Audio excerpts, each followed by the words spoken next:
بەناوی خی گەورەی میهرەبان سڵاو لە ئێوە بینەرانی خۆشەویست لە هەر شوێنێک و ئێستا ئەم پرۆگرامە بینن. خۆشحاڵم جارێکیکە و لە ڕوانگەیەکی تردا و لە پرۆگرامێک لە ستۆدیۆ ڕوانگەیە بە خزمەت ئێوەی خۆشەویست گەشتمەوە. خۆشەویستان، قسەکردنی ئەم جارشمان بریتە بە لە قسەکردن لەسەر چەمچی ئەخلاق. ئەخلاق پەیوەندیدار بە ڕشتی ئێمەوە، بە فکری ئێمەوە، بە عەقڵێتی ئێمەوە. ئەخلاق پەیوەندیدار بە سلوک و بە ئەوەی کە پێگوترێ ئەخلاقیاتی ئێمەوە، بە جۆم و جوڵی ئێمەوە. ئەخلاق چەمچێکە ڕەنگە ینی بە ئاوا بڵێن مەودایکی زۆر فراوان لە ژیان و هەروەها چۆنەوە لە کەسایەتی ئێمە داگیر بکات. هەڵبەت بە میوانداری زۆر بەڕێز دکتۆر سەلمان نادر، نووسەر و ڕووناکبیر. دکتۆر بەخێر بێت. سپاس. دکتۆر، هیوادارم ئەم بەرنامەیە نەمان خاتە ناو جەدەلێکی فکری تۆ ئەندازەیەک وشکەوە. یا بڵێن ئەزانم کە جەدەلێت داخەوت با بڵێن ململانەیەکی زۆری تەسەوورە جیاوازەکان لە ناو چەمچی ئەخلاقا هەیە. بەس هیوادارم من و تۆ بتوانین شتێک پێشکەشکەین کە نازانم ئەم قسەیە تا چەند دروستە بێت، بەڵام هیوادارم لە کۆتایی بەرنامەکەیە ئێمە دەرەنجامێکمان هەبێ. ڕەنگە تۆ وشەی دەرەنجامت خۆش نەوێ بڵێم، بەڵام ڕەنگە بۆ بینەری من، بۆ ئەو بینەرێک کە ئێستا چاوەڕێکە کە لەم بەرنامەیە دوجار شتێکی دەست بکەوێ ڕەنگە بەرەنجامیش مهم بێ. با لەو پرسیارە سادەوە دەست پێ بکەم. ئەوش ئەوەیە کە لە دنیا ڕۆشنبیری ئێمە ئەگەر بگەڕینەوە سەر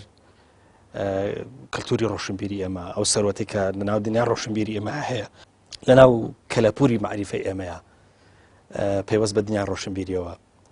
یاخود ئارگۆمێنتێکمان دەسەکەوێت سەبارەت بە ئەخلاق، یاخود وا بڵێن دنیا ڕۆشنبیری ئێمە هاتووە قسەی لەسەر ئەخلاق کردووە. ئەگەر بمانەوە سەردانێکی ئەم دنیاە بکەین، ئەندازەیەک لێ بڕوانین، شتێکمان دەسەکەوێت ناوی قسەکردن بێ لەسەر ئەخلاق. بەناوی خۆی بەخشندەوە میهرەبان، سوپاس بۆ بەڕێزتان، سوپاس بۆ هەموو بەڕێزانەش لەم بەرنامەیەمان دووە بن کە دەرناکەون کە حەقیقیانە سوپاس بکرێن. لە ڕاستیە ئێمە ئەگەر باس لە کەلەپوری خۆمان بکەین، کەلەپوری ئەم وەک کەلەپوری کوردیە، کەلەپوری شارستانیەتی ئیسلامی، چکەمە لەم دوانەیە هەردووکان هاوبەشین.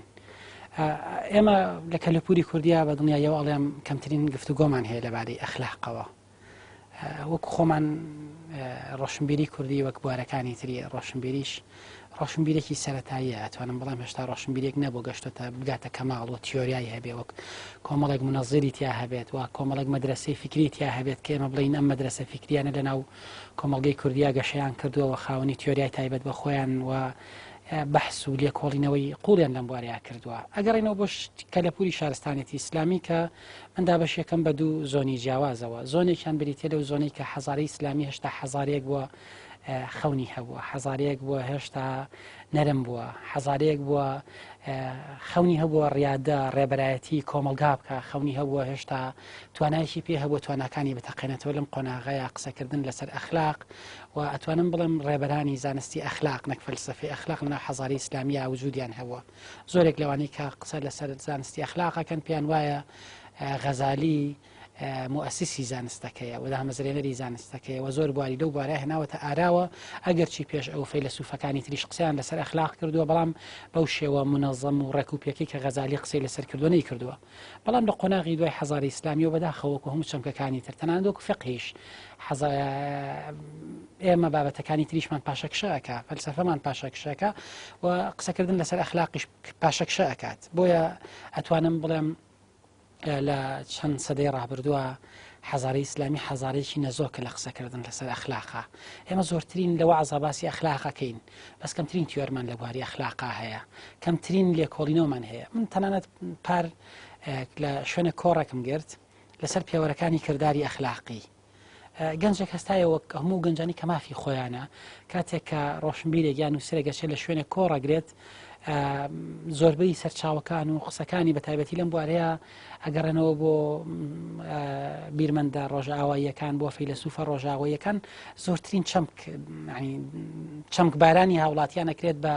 ئەم چەمکە ڕۆژئاواییانە. پرسیارێکی سادەی کردوتی تۆ هیچ کتێبێکی مسلمانەکان بەکار نهێنابوو. لە ڕاستەیەکەم لە حەزە پرسیارەکە بۆ من وەک سەرچاوە، ینی ناوی زانایەکی مسلمانت نەبێت باسی فەیلسوفێکی مسلمانت نەکرد ڕاستەیە کەم جار پرسیارەکە بۆ من پرسیارێک بوو کە حەقی خۆی بوو ئێمە لە ناو حەزارەیەکی ئیسلامیین منوەکو خۆشم کە منتەمین بە فکری ئیسلامی ینی ئایا ئەمە ناتەواویەک نییە هاتمەوە پاش ئەوەی سێرچێکی زۆر و گەڕانێکی زۆر و هەواڵ پرسینێک و ئەمە ناسرم کرد ئێمە تا ئێستا هیچ بیرمەندێکمان نییە لە بواری ئەخلاقا کار بکات ئەوەی هەیە ئەکرێت بە تەنیشت ڕۆشنبیری ترەوە قسێکی ئەخلاقیش بکەوانجایە دکتۆر بۆی وردە وردەمەش لەگەڵ چەمچی ئەخلاقا نەرم بینەوە و وردیش بینەوە تۆزێک ئەندازەیەک وردە وردە تەجاوزی بوارە تیۆریەکەی بکەین ڕەنگە ئەم پرسیارە بێتە پێشەوە ئەویش ئەوەیە ئایا ئەخلاق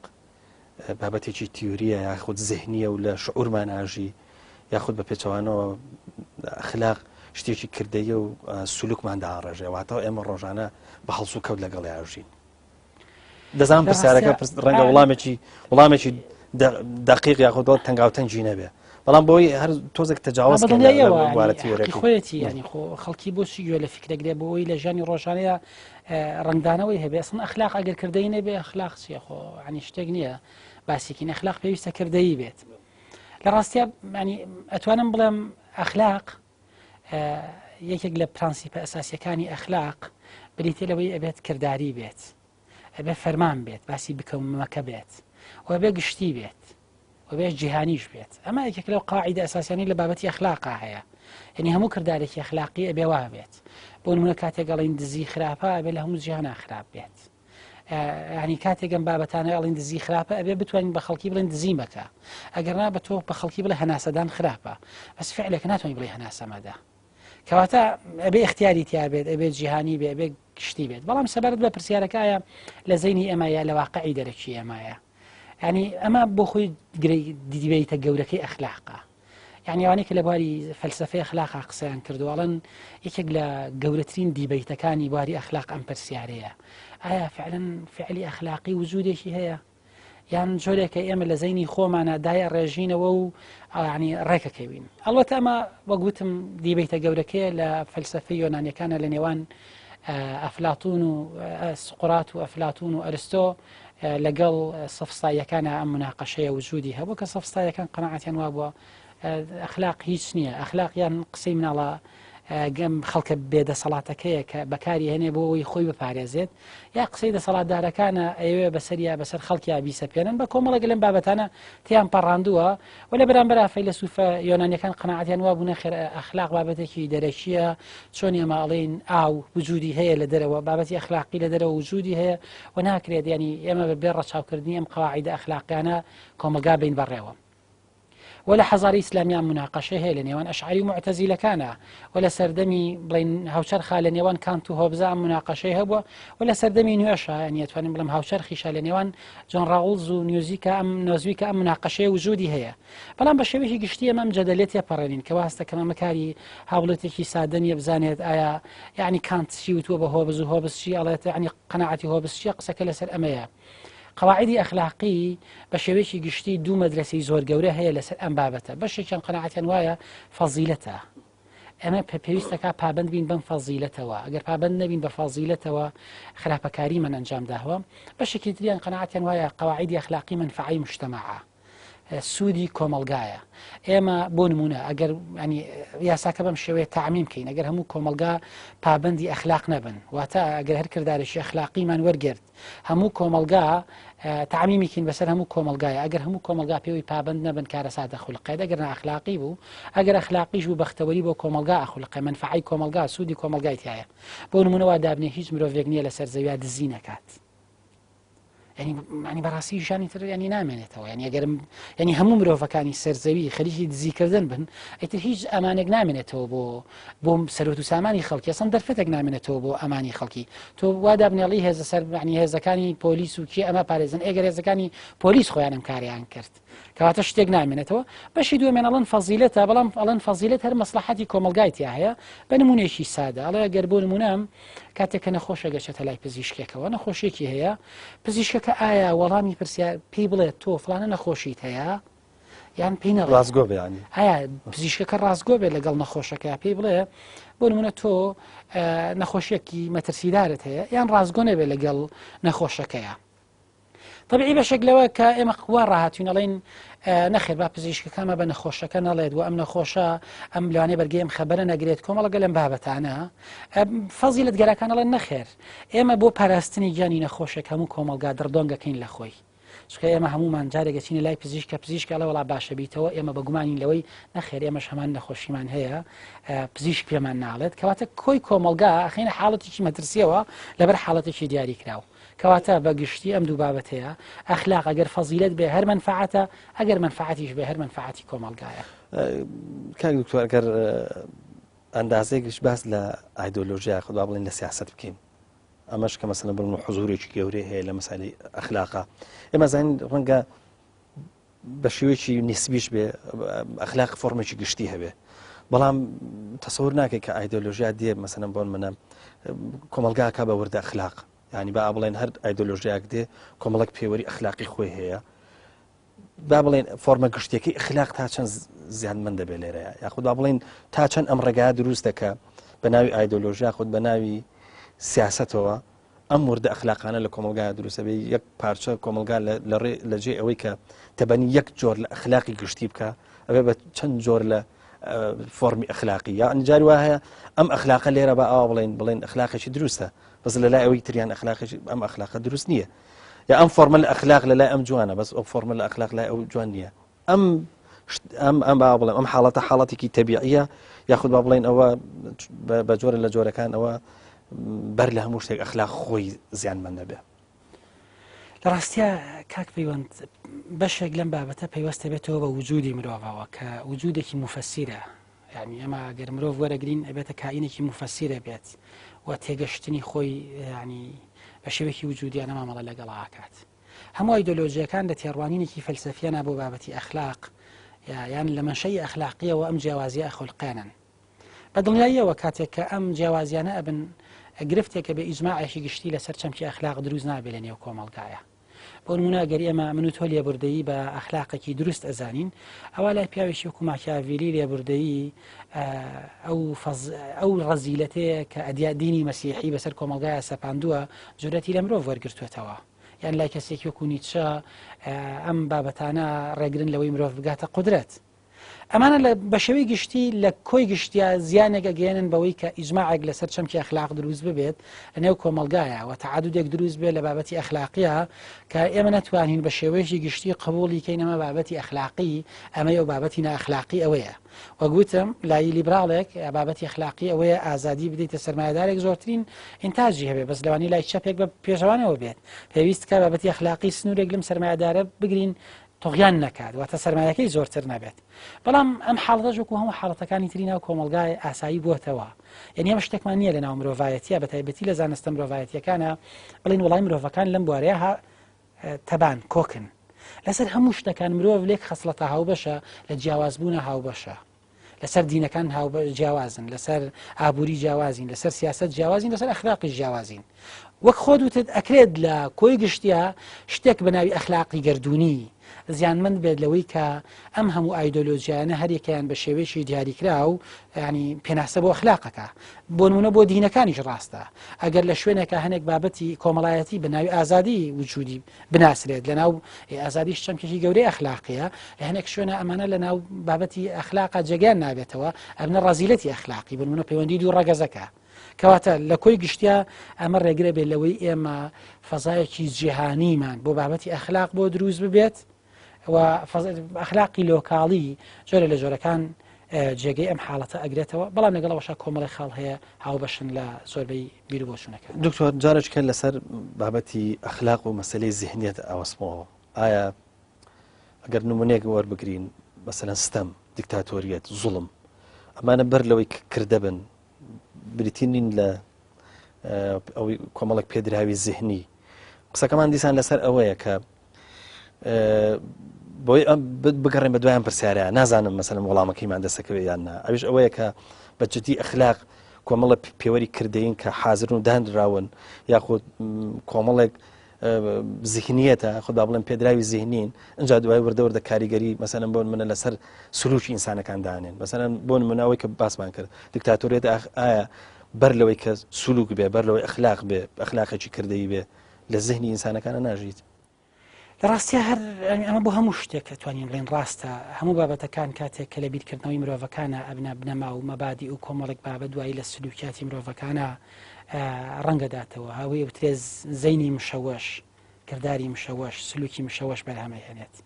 بەدڵنیاییەوە ئەمانە هەمویان لە زەینی مرۆڤ وجودیان هەیە پێشەوەی لە ڕووی کردداریەوە وجودیان هەبێت بەشێکی گەڕێتەوە بۆ جیهانبینی ئەوان بۆ مرۆڤ بۆ کەرامەتی مرۆڤ بۆ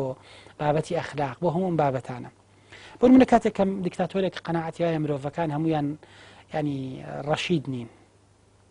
ئەم تێڕوانینی هەیە بۆ مرۆڤ خەڵم تێڕوانینە ئەخلاقیانەیە بە شێوەیەک کاتێک کە من قەناعەتم وایە کۆمەڵێک مرۆڤ هەیە لە سەرزەویە ئەم مرۆڤانە ڕەشید نین و توانایی عەقلیان لاوازە بەدڵنیاییەوە دیکتاتۆریە داخولقێنێت ئەگەر بگەڕێنەوە ورتر لەناو فکرە ئەم بابەتە بدۆزینەوە ئەوانەی دیدێکیان هەیە بۆ نادیکتاتۆری پێش ئەوەی دیدی نادیکتاتۆرانیان هەبێ دیدێکی کراوەیان هەبێ دیدێکی دیموکراتیانیان هەبێ بۆ مرۆڤ بۆ سیاست بۆ بەڕێوەبردن تێڕوانینیان بۆ مرۆڤ جیاوازە بۆ نمونە کاتێک کە تەماشای هۆبزەکەین کە قەناعەتی وایە مرۆڤ ئەنانیە لەگەڵ سوڵتەیەکی مطلقایە داوای سوڵتەی مطلقەکات بۆ چکە قەناعەتی وایە مرۆڤ لە ئەساسی خۆیان کاینێکی ئەنانیە بەڵام کاتێک کە بینینەوە گەڕینەوە بۆ لای کۆمەڵێک بیرمەندی تر کە قەناعەتیان وایە مرۆڤ لە ئەساسا ناکرێت کۆی مرۆڤایەتی لەسەر نەئەخلاقی کۆبێتەوە ناکرێت ڕەوگەی ئەکرێ مرۆڤی نەئەخلاقی من هەبێ بەس ناکرێت هەموو مرۆڤایەتی لەسەر کردداری نەئەخلاقی کۆبێتەوە قەناعەتیان بەدەسەڵاتێکی کراوە هەیە قەناعەتیان بۆ هەیە تەداخل نەکا یان قەناعەتیان وایە مرۆڤەکان عەقڵانین ڕەشناڵن تەداخلی بابەتەکە ناکەن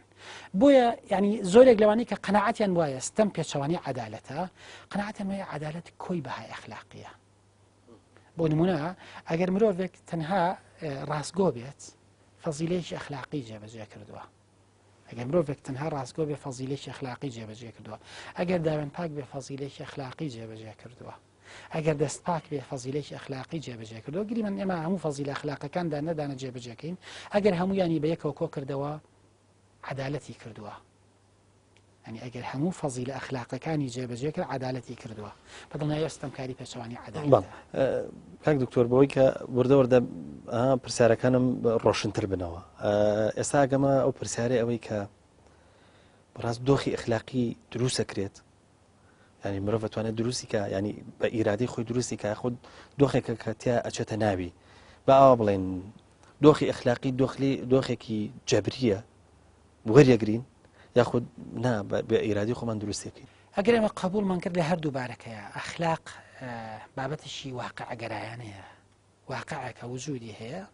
بۆ نمونە وەک بابەتێکی دینی وەرمانگرت کە لە سەرچاوێکی دینی هەیە ئەم بابەتانە ئەگەر قبولمان کرد کە ئەمە قەرارداد و ڕێککەوتنێکە لە پێش ئێمەوە ئەنجام درراوە لەناو کۆمەلگای ئێستا کۆمەڵە پێناسە و چەمکەیە بۆ بنەمای ئەخلاقی کۆمەڵک پێناسە هەیە بۆ چەمکی ئەخلاقی بۆ بنەمای ئەخلاقی بۆ کردداری ئەخلاقی لە هەردوو حاڵەتەکە ئێمە هاتوویەکی تازین بۆ ناو ئەم دۆخە کۆمەڵایەتی وەک مرۆڤ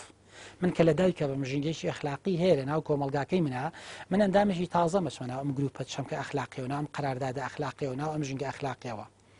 بۆیە ینی ئەکرێت مرۆڤەکان بەم حاڵەتە مامەڵەی لەگەڵا بکەن بەڵام ئەگەر قبولمان کرد ئەخلاق حەقیقەتێکی ئەتیباریە کۆی کۆمەلگا هەر کاتێک پێویستی بەم چەمکە ئەخلاقیان نەبوو گۆڕانکاری تیاکات ئەگەر قبولمان کرد ئەخلاق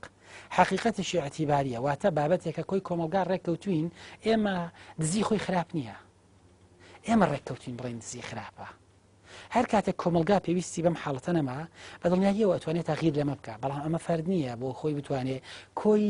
زەینیەتی کۆمەلگا بگۆڕێت ئەمە تاک بۆ خۆی بە تەنهانیە بتوانێت کۆی زەینیەتی کۆمەلگایەک بگۆڕێت بۆیە بە شێوەیەکی گشتی ئەخلاق لە ناو هەر کۆمەلگایەکە وەک مەوروسێکی سەقافی وایە ئێمە هاتوونێتە ناو کۆمەلگای کوردیەوە فێری زمانی کوردی بووین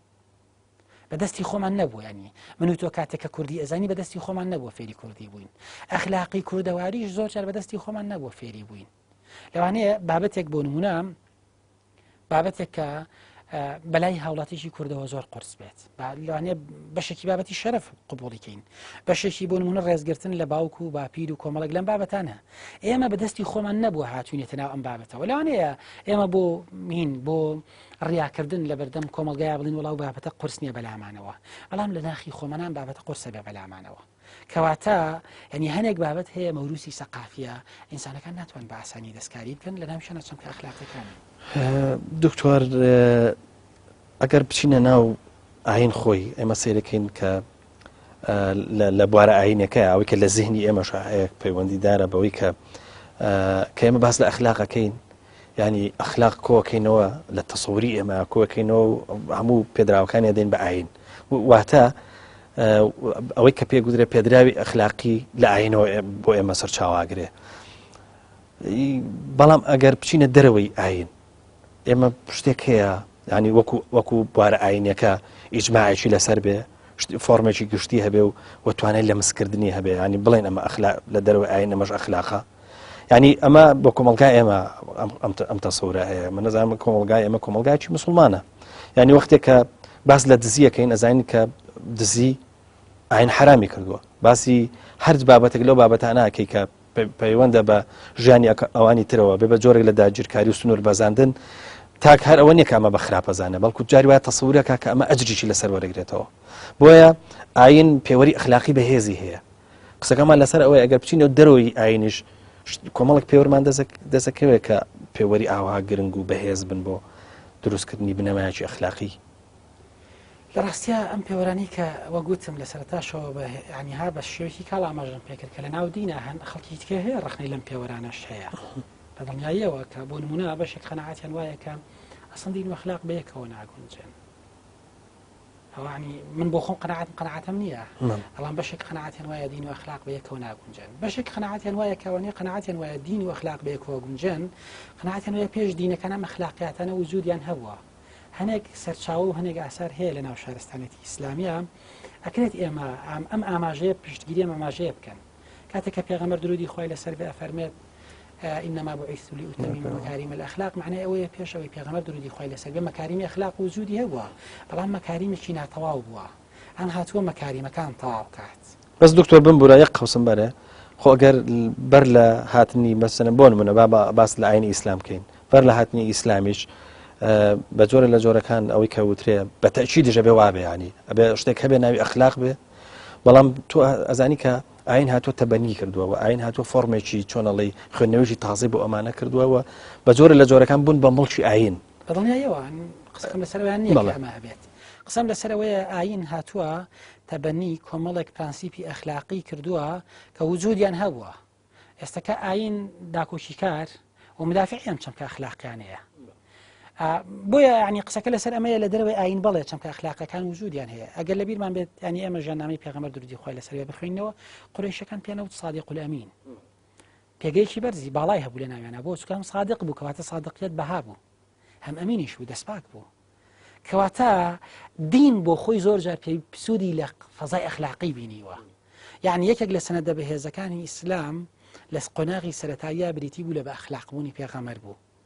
يعني أخلاق شايد بوو لەسەر ڕاستەتی ئیسلام ئەمێکە لەو دیبەیتانەی کە لەم بابەتەیە وجودی هەیە کە ئایا دین پێویستی بە ئەخلاقە یا ئەخلاق پێویستی بە دینە جەدەلەکە ئەوای لێتەوە هەردووکیان تاواکاری قسەش لەسەرەوەی هەر دین هەر خۆی کۆمەڵێک پێوەری ئەخلاقی بێ کۆمەڵێک پرانسیپی ئەخلاقی بەدڵنیاییەوە بەشێک لەمە هەیە ئایا ئەخلاقمان بۆ ئەوێت ئێمە بگەینە دینیا دینمان بۆ بگەینە ئەخلاق کە هەردووکیان ئەمانە جەدەل و هەستەکەم ینی زۆر جەدەلێتێکی زۆرە بەعین نەکات بەڵام بەدڵنیاییەوە ئەگەر دین لە دەرەوەی دینیش ئەخلاق هەبێت ئەمە ڕای منە ئەگەر لە دەرەوەی دینیش پرانسیپی ئەخلاقی هەبێت دین لێرا هۆکارێکی بەهێزە بۆ ئەوی مرۆڤەکان پابند بن بە ئەخلاقەوە يعني تەنها ئێمە جەدەلی منشأ مامەڵە لەگەڵا نەکەین لەگەڵ بابەتی دین و ئەخلاق جەدەلی منشئیەت مامەڵە لەگەڵا نەکەین ئایا دین ئەخلاق دروستەکە یا ئەخلاق دروست ناکە ئەخلاق دین دروستەکە یا دین ئەخلاق دروستەکە ئەمە واز لێ بێنین چکە واز دەکەم ئەم جەدەلە زۆر لەسەری ڕۆشتون و کەسی شەگلایی نەکراوەتەوە بۆی ئایا دین کارکردی دین لەسەر پابندبوون بە ئەخلاقەوە چییە من نمونەیەک بێنمەوە لەبەرەوەی بۆ بینەر ڕوونتر بێت ئێمە دوو پزیشکمان هەیە هەن هەردووچیان پسپۆڕیان هەیە بۆ نمونە لە کۆندامی هەناسەیە هەردووچیان ئەزانن جگەرەکێشان مەترسیە بەقەدەر یەک دڵنیان یەکیان جگەرە کێشێت دەبیان جگەرە ناکێشێت چی وا ئەکات لەم دکتۆرەیان جگەرە نەکێشێت ئەوێت یان جگەرە بکێشێت خۆ هەردووکیان لە ڕووی علمیەوە ئەزان جگەرە کاریگەری مەترسیداری هەیە ئیرادەیە کەوا ئەکات مرۆڤەکان پابند بن بە عەقڵەوە پابند بن بە زانستەوە پابند بن بەو شتەوە کە بزانن خراپە یا چاکە یعنی ئەوەی کە ئەزان خراپە نەیکەن ئەوەی ئەزانن باشە ئەنجامی بن دین ئەو ئیرادەیە دروستەکە بۆ مرۆڤ کەواتە یەکێک لە سەنەدە بەهێزەکانی دین بۆ ئەخلاق بریتە لە دین پیاوەکە ناوی پۆلتیشە کاک پەیوەند ئەم پیاوە کەسێکی وەزعی بووە واتە پۆزەتیڤیست بووە قەناعەتی بە ئەوە نییە وحی لە خواوە هاتبێ بۆ مەسیح ئەنجیل ینی پەیامی ئاسمانی بێت بەس مەسیحیە لە قۆناغی کۆتاییە مەسیحیە کاتێک کە پرسیاری لێکەن ئەڵەن بۆچی مەسیحیت ئەڵێ لەبەرەوەی کۆمەلگا مەسیحیەکان بە ئەخلاقترن ئەها دیدێکی ئەخلاقانەی هەیە لەبەرەوەی کۆمەلگا مەسیحیەکان بە ئەخلاقترێکن ینی ئەم حاڵەتە ئەو ئەڵێ من مەسیحیم لەگەڵەوەی قەناعەتیشی وانییە ئینجیل لە خواوە بۆ مەسیح هاتبێت بۆیە دین وهستەکەم فەزای دین ئەمە فەزا ئەساسیەکەیەتی لە بواری ئەخلاقا و ئەم فەزایش ئەتوانێت وەگەوترێت معجیزە بۆ دین بخولقێنێت یەکێک لە فەیلسوفەکان ئەڵێت دین هەمیشە نەبووەت بەشێک لە نەبووەت پێوەستە بە معجیزەوە هەمە زۆرمان حەزەکەین باز لە معجیزەی پێغەمبەرەکان بکرێت معجیزەی حەزرەتی موسا معجیزەی حەزرەتی عیسا معجیزەی پێغەمبەر درودی خوای لەسەر بێت ینی بەڕای ئەو ئەم سەردەما سەردەمی کاڵبوونەوەی دوو بنەمایە ئەخلاق و معنەویەت ئەگەر دین بتوانێت ئەم دوو بنەمایە بۆ مرۆڤ بگێڕێتەوە معجیزە دروست ئەکات ئەو حاڵەتە بۆ مرۆڤاتی گێڕێتەوە کاک دکتۆر نازانم تا چەند ئەم پرسیارە دروست دەرەچێ و هەڵبەت من لە دەرەوەی ئایدۆلۆژیان پرسیارەکەم ئەوش ئەوەیە کە ئێمە ئازانی کە باسمان کرد وتمان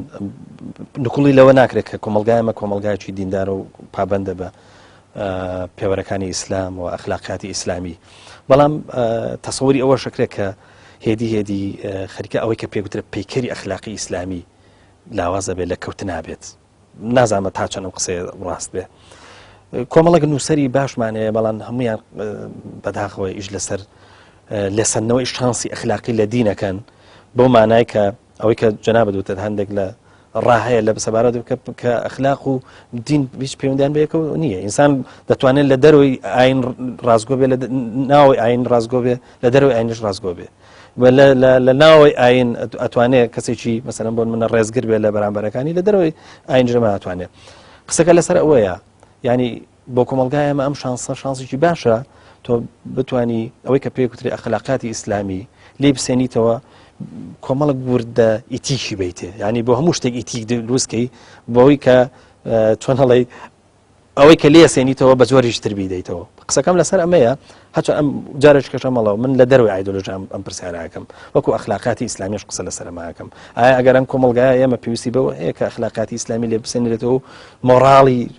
کۆمەڵک مۆڕاڵی تایبەت یاخود ئیتیکی تایبەتی بۆ دروستکەین قانجازەکەین لەوە وڵی ئەگەر بە شێوەیەکی خێرا زۆر بە خێرایی قسە لەسەر ئەو بابەتەکەم ینی واستە کەم زۆر عقلانە نەبێ ئێمە حازر بفرۆشین بە قەرز ئێمە کۆمەلگایەکمان هەیە ئێمە پێویستە بەمەیە کۆمەلگایشی ئەخلاقی دروستکەین لانی کەم ینی کەس ناتوانێت ئینکاری لەوە بکات دین ئەتوانێت دافعیشی بەهێز بێ بۆ کارداکۆچیکردن لە ئەخلاق لەوانێ هەنێک تەفسیری دینی هەنێک بەرهەم بێنن ئێمە بە ئەخلاقی نەزانین ئەمە کۆکم لەسەرەوەی هەمومانەوە پێچەوانی ئەو تەفسیرە دینیانە بوەستینەوە دژە و تەفسیرە دینیانە بووە ئەوەستی بوەستینەوە کە تۆلێرانس و سەماح لەناو کۆمەلگایە لە نەهەوا بن کە مطلقێ دەدەن بە ئینسان و غرورێکی پێدەن کە مرۆڤەکانی تر بە مرۆڤ تەماشا نەکات هەڵبەت چەنە پێویستە بە ئایدۆلۆژیاوە قسەکەم لەسەرەوەیە بەڵام ناکرێت تۆ هەمیشە زابطەیەک لە کۆمەلگایەک بسەنیتەوە کە ئەم کۆمەلگایە زۆرینەی بەهۆی ئەو زابطەیەوە پەیوەستە بە ئاینەوە ئەویش بریتە لە مراقبەی خوا تۆ ینی ئەمە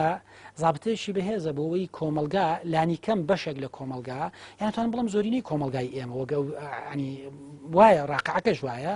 ینی ئەم زابطەیە هەست پێ ئەکاوە ئەبێتە هۆکارێک بۆی بۆ ئەوەی لانی کەم ئەگەر لە سەداسەدی خراپەکاری نەگەڕێتەوە لە بەشێکی زۆر لە خراپەکاری بگەڕێتەوە تۆ ئەم زابطەی لێوەرەگریتەوە بۆ زابطەیەکی تر کە لەوانەیە بە چەند سەدەیەک بۆی دروست نەبێت ئەم حاڵەتە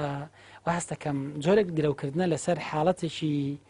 ینی ها قەرزێک کە ممکن نیە بەدەستمان بێتەوە لەبیرشمان نەچێتەوە کاتێک کە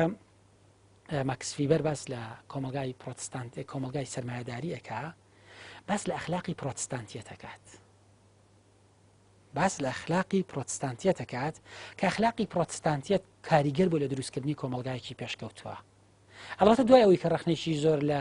ماکس فیبەرە گیرێ باس لەوە ئەکرێت کە قەنەعەتی وایە ئەمە ئەخلاقە پڕۆتستانتیە وەک دافعی یەکەمی پێشکەوتنی کۆمەلگا تەماشا کردووە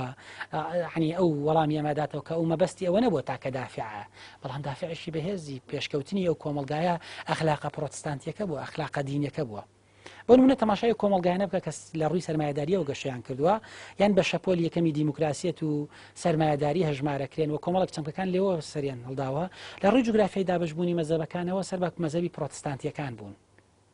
کەواتە ئەمە ژەومان بۆ دەرەخات ئەخلاقی دینی لە دروستکردنی کۆمەلگای پێشکەوتووە ڕۆڵێکی کاریگەری هەیە بەس ئەوە ئێمەین نەمانتوانیەوە ئەو ئەخلاقە دینیە تەوزیف بکەین هەتاوەکو کۆمەلگا بەرەو ئاستێکی باشتر بڕوە بۆیە من قەناعەتم وایە هەر دەستبردنێک بۆ ئەو سەنەدە دینیەی لە پشتی ئەخلاقەوە هەیە لە کۆمەلگای ئێمەیە ئەو سەنەدە دینی لە پشتی ئەخلاقەوە هەیە جۆرێک لە جۆرەکان ینی پشێویەک دروست ئەکا و جۆرێک لە جۆرەکان ینی ها دەرفەتی خراپەکاری و گەندەڵکاری لە کۆمەلگایە بەهێزەکە ئەوەی ئێمە پێویستمان بەمەیە بریتە لەوەی تەفسیری ئەخلاقی لەناو ئاینا بەهێزکەینەوە تەفسیری ئەخلاقی لەناو ئاینا بەهێزکەینەوە یعنی ئێمە هانی ئەو کەسانە بدەین کە خەریکی تەفسیرکردنی ئاینن بۆ ئەوەی لە تەفسیری فقهیەوە بە شێوەیەکی گشتی بگوازنەوە بۆ تەفسیری ئەخلاقی لە تەفسیری حرەکیەوە بگوازنەوە بە تەفسیری ئەخلاقی چکە ئەگەر هاتو ئەم دۆخە دین بەومانە ئەخلاقیە قوڵەیە تەفسیر کرایەوە بە دڵنیاییەوە بۆ ئاسایشی کۆمەڵایەتی کۆمەلگا خاڵشی بەهێزە بێت و ئەتوانێت خزمەتی کۆمەلگا بکات و پێچەوانەکەشی ئێمە زۆر جار ئەبینین ناتوانین ڕۆژ هەڵات لە دین دابڕنین واقعەکە دوو سەدەی ڕابردووەی سلمان هیچ هێزێک لەو هێزانەی کە پەڕگیرن چه ئالمانیەکان چه ئیسلامیەکان ناتوان واقعەکە بۆ خۆیان یەکلایکەنەوە و دەرەنجام پێکدادانێکی کۆمەڵایەتی دروستەکەین کە کۆمەلگا بەرژەوەندی خۆیان نابینێتەوە کاک دکتۆری وادارە من پرسیاران ڕێک پێوەستکەمەوە بە کۆتایی وەڵامەکەی تۆ ئەویش ئەوەیە کە چۆن باست کرد کە ینی تەفسیرێک بەمانایەوە نێن کە کەسێک هەستێ و مانای قورئانمان بۆ بکە کە ماڵن تەفسیری دینی کۆی تێگەشتنی دوینەوەی کە پێ گوترێ لە گوتارەوە تاکو کردداری دەگرێتەوە گلەیەکە کرێت لە حاڵەتی ئیسلامی ئەوش ئەوەیە کە مەسەلەی کاک دکتۆر مەسەلەی ئەخلاقی ئەوەنە بە میسالی کردووە یاخود با بڵێن ئەوەنە پاکیزەی تیا دروست کردووە کە زۆر جار ئەم پاکیزەیە ئینسان لە ڕێزی فریشتەکانە دایانێ و ینی بە کەمترین بەرکەوتەش لە کەدارە بە ئاوا بڵم ینی ئەوەنەی کە لە شوشەیەکی ناسکەچێ ئەوەنە لە تەنێکی تر ناچێت ئەمەش شانسی ئەوەی زۆرە داتێک کە لە مەسەلە کردەیەکەی ئینسان دوورکەوتەوە چونکە ئێمە زانین کە ئینسان قابلی ئەوەیە کە ڕۆژانە دەیان هەڵە بکات هەرگو چۆن چاکاکە ئەوەش چۆن ئەڵێ لێ بۆشێتەوە کە کردداری خراپیش بکات ئەوەی کە ئێستا ئێمەی بیستین زۆر جار لەسەر زمانی ئەوانەی کە دەبنەوە بە تەفسیرکەری ئاین جارێکی تر بریتە لە بەخشینەوەی پاکیزەیی بە ئەخلاق باشە ئەخلاق لە ئەسڵ ئەوەنە پاکیزەیە کە جێگای ئەوە نەبێتەوە کە مرۆڤ وەکو مرۆڤ بژی یعنی بەلایەک مەسەلەن ئیشی چاک بکە و لە لایەکی تر ئەگەر ئیشێکی خراپیش بکە باە ئەوە بکە کە مەسەلەن بۆ لە ناو چوارچێوە ئەخلاقەکە بمێنێتەوە یعنی گرفتەکە ئەوەیە زۆر جار ئەم جۆری ئەخلاقیاتە بەشی ئەوە ناکە گەنیسان هەڵەیەکی کرد دیسان جارشکە بگەڕێتەوە بچێتەوە ناو چوارچێوە ئەخلاقەکە گەر بێشتە دەرەوە ئەمە تا چەند زیانی بە ئاوا بڵم لە ئەخلاقیاتە ئیسلامیەکەیەوە لە ڕاستیا لە بابەتی ئەخلاقە جۆرێک لە جۆرەکان سوکە پەیوەستێکینەوە بە بابەتی عیرفانەوە دوایی بگەڕێنەوە بابەتی ئەخلاقی باز لە دوو چەمکەی لە ناو عیرفانە کە پەیوەستن بە ئەخلاقەوە دانێشان مرۆڤی کامڵە دانێکیان کاملەن مرۆڤە ها بەشێک لە گوتاری دینی ئەوێ بتکا بە مرۆڤی کامڵ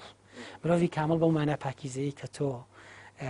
ئاماژەت پێدا ینی بە شێوەیەکت لێ بکات کە ینی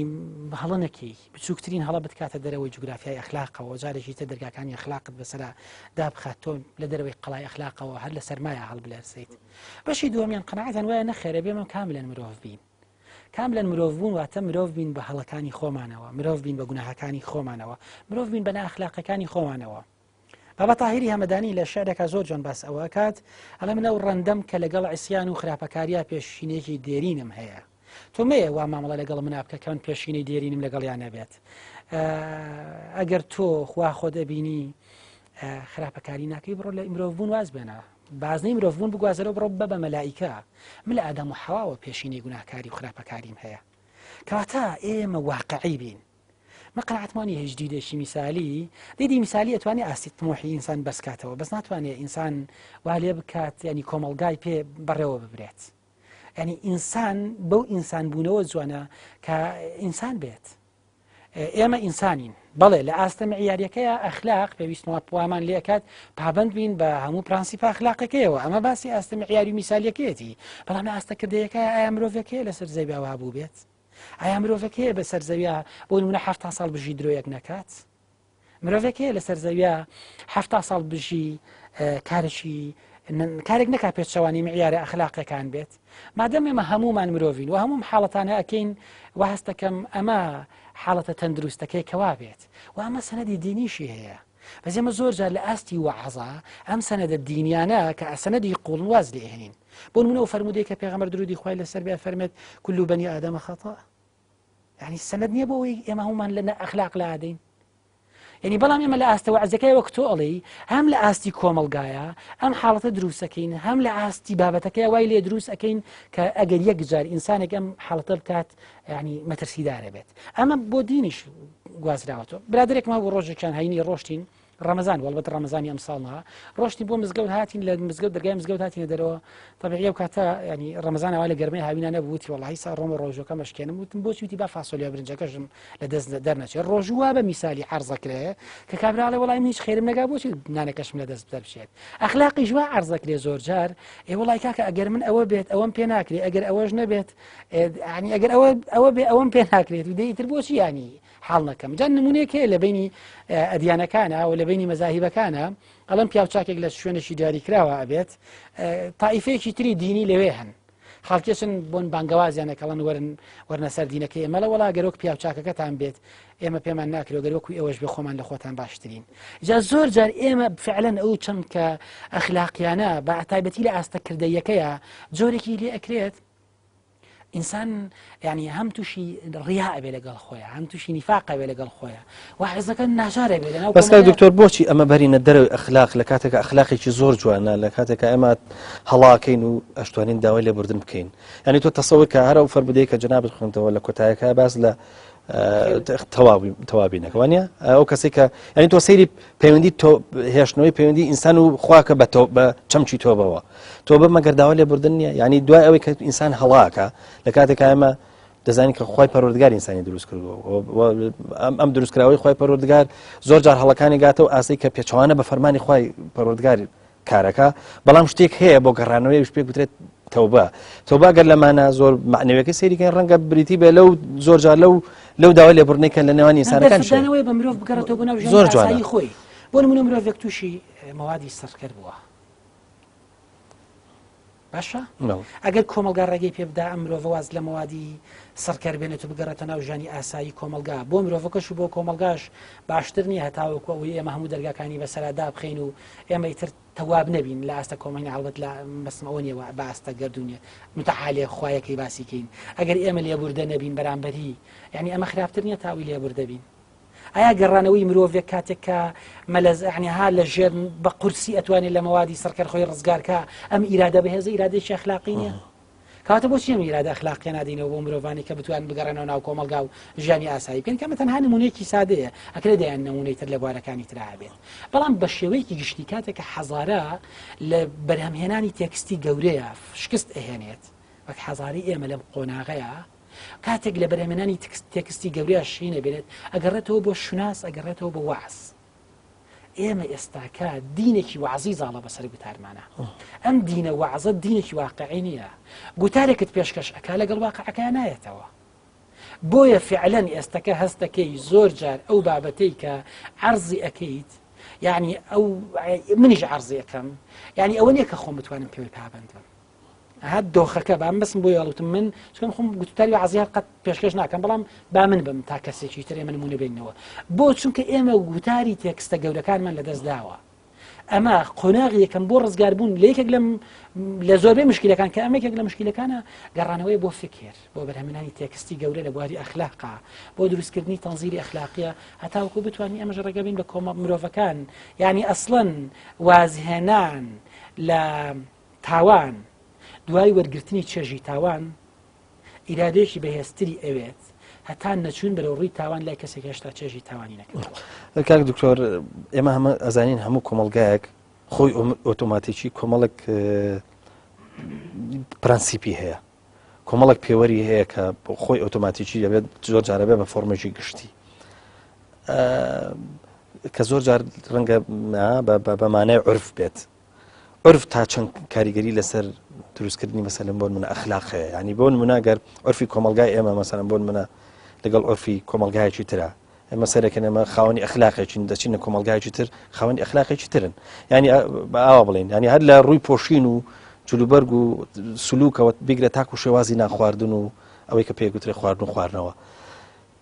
بە ئەوا بڵێن ئەم پێوەرە ئوسوڵی و ئەم پرانسیپانی کار لە هەریەکە لە کۆمەلگایەکە وجودی هەیە تا چەند ئەمانش بەشدارن لە دروستکردنی ئەخلاقە. بەشێک لەمانە بەشدارە بن لە تەقویەکردنی پرسیاری ئەخلاق یا بەس بەشێکی شانە بن پێشێلکردنی بنەمای ئەخلاق. بۆ نمونە لە کاتێک لە کۆمەلگایەکە عورفیان وایە ڕێز لە دایک و باوکیان نەگرن، ئایا ئەمە تەقویەکردنی بنەمای ئەخلاقیە؟ بۆ نمونە لە کۆمەلگایەکە کاتێک ئەخلاقیان وایە ژن بە ژن بکەن، کاتێک ئەخلاق عورفیان وایە پرس بە ئافرەت نەکرێ بدرێ بەشو، ئایا شەمەش بنەمای ئەخلاقیە؟ کەواتە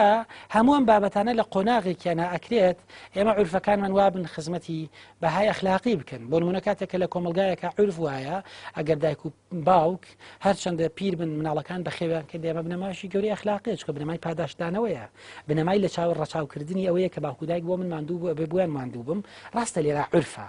بەڵام عورفە پاڵپشتی کارێکی بەهێزی بنەما ئەخلاقیەکانە. لە بەرامبەرە بەشێک لە عورفەکانە کرێت وەکوتم وێرانکەری بنەما ئەخلاقەکان بن. بە شێوێکی گشتی ئێمە تێڕوانینمان بۆ ئەخلاق تەحلیلیەکە چی دروستکەری ئەخلاقە لە ناویشانە بابەتە عورفیەکان، ئەوانەی کە قەناعەتیان وایە سەرچاو و مەنشەی ئەخلاق قەراردادی کۆمەڵایەتیە، گرێبەستی کۆمەڵایەتیە، قەناعەتیان عورفی اجتیماعی تاکە سەرچاوەی دروستکردنی قیەمی ئەخلاقیە. لەو قۆناغای ئێمە ناتوانین بە کۆمەلگایەک بڵین ئەمە ئەخلاقیە ئەو ناخلاقیە، چکە لە ئەساسا لە ئەنجامی گرێبەستەوە دروست بووە و عەقدی شەریعەی متعاقدینە لەو قۆناغەیە ئێش بەپێی ئەم شەریعەتەیە بەپێی ئەم حاڵەتیان هەموو لادانە عورفیەکانیش ئەخلاقین، ئەوەی کە بەڕای ئێمە لادانی عورفین و هەمووشان هەر بابەتی ئەخلاقین، بەڵام بە کۆی گشتی من بۆ خۆم متدەینێ کە قەناعەتم وایە بابەتی ئەخلاق بابەتێکی سەربەخۆی هەیە و پرانسیب و قەواعیدی خۆی هەیە و گەردونیشە ناکرێت بۆ نمونە دزی لە کۆمەلگایەکە ینی باش بێ لە هەم ئەبێ سەرتاپای مرۆڤایەتی یعنی ئەو قەراردادەی بدات. قەناعەتم وایە هەندێک جار عورفەکان خزمەتی ئەخلاقەکەن و هەندێک جار ستەم لە ئەخلاقەکەن. کاک دکتۆر بەداخەوە کۆمەڵێک پرسیارما بوو ناتوانم بیکەم بەوەی کە لە کۆتایە بە جۆرە لە جۆرەکان قفڵی بەرنامەکە بکەمەوە، ئەوەیە کە ئەگەڕێمەوە جارێککە بۆ ئەوەی کە ئەگەر لە ئەوەی لە گوتاری وەعزی ئێمە شتێک هەبێ بە ناوی پاکیزەیەوە یادی ئەخلاقەوە نەناس کاتەوە کە نەتوانین هەڵیگرین، نەتوانین لەگەڵ خۆمانە بیگوازینەوە لە بەرامبەری شاک کۆمەڵێک واعیزی تر هەیە، واعیزی غەیرە با بڵێن دینی کە جارێککە ئەوش ئەوێ هەر ئەخلاق لە بواری کردەیە هەر نێڵە بیکا بە کۆمەڵێک زەهن و کۆمەڵێک تیۆر و کۆمەڵێک بابەتی زۆر بچووک و ئەوانە بیخاتە شعورمانەوە بڵێ کە تۆ لە ناخی خۆتا هەست کرد کە تۆ ڕازگۆیەوە ڕازگۆیت و وەگەر لەگەڵ ناخی خۆتا هەستێکی وجدانی لە بەرامبەر شتێک هەبەوە دەکرێمە ئەمە خاوەنی ئەخلاق بی،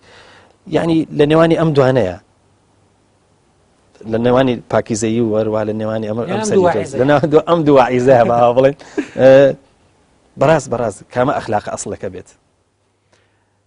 ئەخلاق ئەسڵەکە ئەوەیە کە کۆمەڵێک مەعایری ئەخلاقی گەورە لە پشتیەوە هەن، یەکێک لە معیارەکان وەکوتم تەطبیقکردنێتی بەسەر سەرجامی مرۆڤایەتیە. من ئەوە لە ناشارمەوە لە ناو فکرە ئەم هەموو جەدەلە وجودی هەیە، بەشێک تیۆرسیان هەیە لەزەتگەران قەناعەتیان وایە ئەخلاق ئەوەیە چێژ بە مرۆڤ ببەخشێت، بەشێک هەیە قەناعەتیان وایە منفعەتگەرایە، بەشێک هەیە قەناعەتی وایە فەزیلەتگەرایە، بەشێک ئەم هەموو جەدەلە وجودی هەیە. ئەکرێ هەنێ خەڵک بەبێ ئاگاداربوون لە کۆی سیاقی بابەتە ئەخلاقیەکە وەک باحثێک کە بەدوایە چوو بێ هەمویانی دۆزی بێتەوە بزانێت ئارگومنتی هەر کامێکیان بەهێزە دانیشی هێنابێت و لێرە تەقویب بکەوە هەنێک جار بۆ خزمەتی ئایدۆلۆژی بەکاری بێنێت، بەڵام دوجار بابەتە ئەخلاقەکان بوونێکی دەرەکیان هەیە. یعنی ناکرێت ئێمە هەنێک بابەت هەیە بڵێن وەڵام ئادەم لە زەینی خۆتە ئاوایە ئیتر ئەمە ئاوایە، باشە من تۆ کوژم بەس لە زەینی خۆمانیەتم نییە بتکوژم، ئەکرێتم واقعا یعنی وەگە وترێت یعنی مناڵەکان بە یاریەوە بەردەگرنە بۆقەکان بەس بۆقەکان بەڕاستیە برن، یعنی ناکرێت ئەم چەشنا ئێمە ئەومان مەڵەکەین من لە ناخی خۆمە قەنەعەتم وایە ئەم نامەوێت دزی بکەم بەڵام سەرۆت و سامانەکەی تۆ خۆم نامەوێت بتخەڵەتێنم بەس لە بازار ترازوبازوت لەگەڵات ترازوبازیت لەگەڵاکەم من قەنەعەتم وایە ئایا لە دیدە ئیسلامیەکەەوە وەریگرین یان لە دیدە لیبراڵە کلاسیکەکەەوە وەریگرین کۆمەڵک پرانسیپ هەن پرانسیپی گردردونین پرانسیپی وجودین لەمسی دەرەکیان هەیە بۆ نمونە لای لیبراڵەکان سەرمایەداری حقوقی طبیعی ناکرێت ئینسان بیبەزێنێ بە ناوی بابەتی ئەخلاقیەوە یعنی ناکرێت ئینسان بیبەزێنێ ناکرێت مافی مرۆڤ ببەزێنێ بە ناوی من نیەتم وایە و نیەتم وانیە ئەم شتانە نییە عنی چکە لە بەرەنجامە مرۆڤێک لە بەرامبەرەوە ئەکەوێتە ناو مەئەزەقەکەەوە و ناو حاڵەتەکەەوە بۆیە لە ناو هەموو ئەم بابەتانەیە ئەنی ئەم حاڵەتی دروستکردنی گومان و بەعبەسیکردن و کۆمەڵک ئەلم بابەتانەی کە لە واعظەکانی ئەو بەرەوە هەیە و حاڵەتە پاکیزەیەش کە لەم بەرەوە هەیە هیچ کامێکیان خزمەتی دۆخی ئەخلاقی کۆمەلگا ناکەن خزمەتکردنی دۆخی ئەخلاقی کۆمەلگا ئەوەیە لە ڕووی کردداریەوە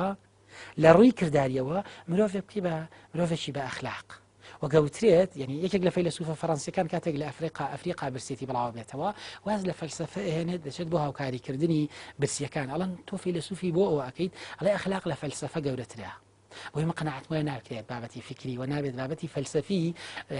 بۆ بابەتی فکری و فەلسەفی ئەخلاق بکرێتە قوربانی ڕاستە وەزیفەی فەلسەفە ئەوەیە ئەخلاق بدۆزێتەوە بە تایبەتی فەلسەفەی ئەخلاق وەزیفەی فکر ئەوەیە پێناسی ئەخلاقمان بۆ بکە ئەخلاقمان بۆ دیاریکە هاوکارمان بێت لە گەشەکردنی ئەخلاقیە ئەویش بۆ مانایەت و ئامانجمان بۆ بکە کەشفی حقیقەتمان بۆ بکە لە ناو کۆمەڵگایە و کەمکردنەوەی ئازارمان بۆ ئەنجام بدا لە ناو کۆمەڵگایە بەڵام ناکرێت ئێمە بۆ خاتری جەدەلێکی فکری ئەخلاقێک کە لە جەدەلە فکریەکە گەورەترە بکەینە قوربانی لە ناو کۆمەڵگایە بۆیە فعلا ئەم حاڵەتە ئەکرێت دروست بێ بەڵام ئەخلاق بۆ خۆی بوونێکی مجەڕەدی هەیە وە گوتم ئەگەر هەموو مرۆڤایەتی کۆ ببینەوە لەسەر کوشتنی ئینسانێک با نایبنین زەینی ئەگەر هەموو مرۆڤایەتی کۆ ببینەوە لەسەر کوشتنی ئینسانێک هەر ناخلاقی کوشتنی ببرێ کاک دکتۆر من دڵنیام کە ئەم بابەتە زۆرتری دەبیست بۆیە من ناچار بووم وەکو سەردێک زۆر بە خێرا لە هەر مەوزوعێک چۆنەڵی پرسیارە دروست بکەم بەڵام کاتەکە ئێمە شەروا بوو داوا لێ بڕنەکەم ئەگەر شتێک زۆر بە زەڕوو بێزانی لە ماوەی تەناخولێکێک هاتوانم ڕێگە بدەم کە جەنابەت ئەگەر من درکم نەکردبێ جەنابەت بێڵێیت وڵا هەرەوەیە ینی ئێمە هێشتنەوەی کۆمەلگا بەشێک لە پرانسیپەکانی هێشتنەوەی کۆمەلگا بریتین لەو دیوەی کە بە یاساکان ڕێک ناخرێن بەشێک لە هێشتنەوەی کۆمەلگا بریتێ لەو بابەتانی کە بە یاساکان بە شتە نووسراوەکان ڕێک ناخرێنەوە بۆی هێشتنەوەی ئەو شتانە سەنەدێکی گەورەی کۆمەلگایە لە نمونێکی زۆر سادەوەی کەمە کۆتایی ئەگەر هەردوو نەفرێکمان کۆ ببینەوە سێ نەفەر کۆ ببینەوە بڕۆین لە بەردەم دادگایە شایەتی بدەین لەسەر ئەوەی ئەم مڵکە هی فڵانە کەس نییە هی فڵانە کەسە مامەڵەی پێکرد کڕین و فرۆشتنی پێوە کە دەتوانین فێڵ لە یەکێکیان بکەین کەوات خۆم بە یاساش بە یاسا ئەم بابەتە ڕێکخراوە بەڵام شتێکی وجدانی لە ناو کۆمەلگا هەیە پارێزگاری لێ دەکات بۆ هێشتنەوەی کۆمەلگا ئەخلاقێکە لەم بابەتانە شتی تریش وجودیان هەیە بۆ هێشتنەوەی کۆمەلگا پێویستە بە بەهێزکردنی ئەو دیوە وجدانیە هەیە کە یاساکان ناتوانن یعنی ئەو فەزایە ڕێکخەن ئەو دیوە وجدانی ڕێکیخات زۆر بەڕێز دکتۆر سەلمان نادر نووسەر و ڕۆشنبیر زۆر سپاس دەکەین کە ئامادە بووی لە استودیۆی بەرنامەکەمان وەڵامی ئەم جاری ڕوانگەدایەوە سپاس دەکەین جاریشت وەڵە خۆشەویستان بەم جۆرە گەشتینە کۆتایی پرۆگرامی ئەم جارەشمان تاکو بە گەشتنەوەیشی دیکە هەمووتان بەخوای گەورە ئاسپێرم خواتان لەگەڵ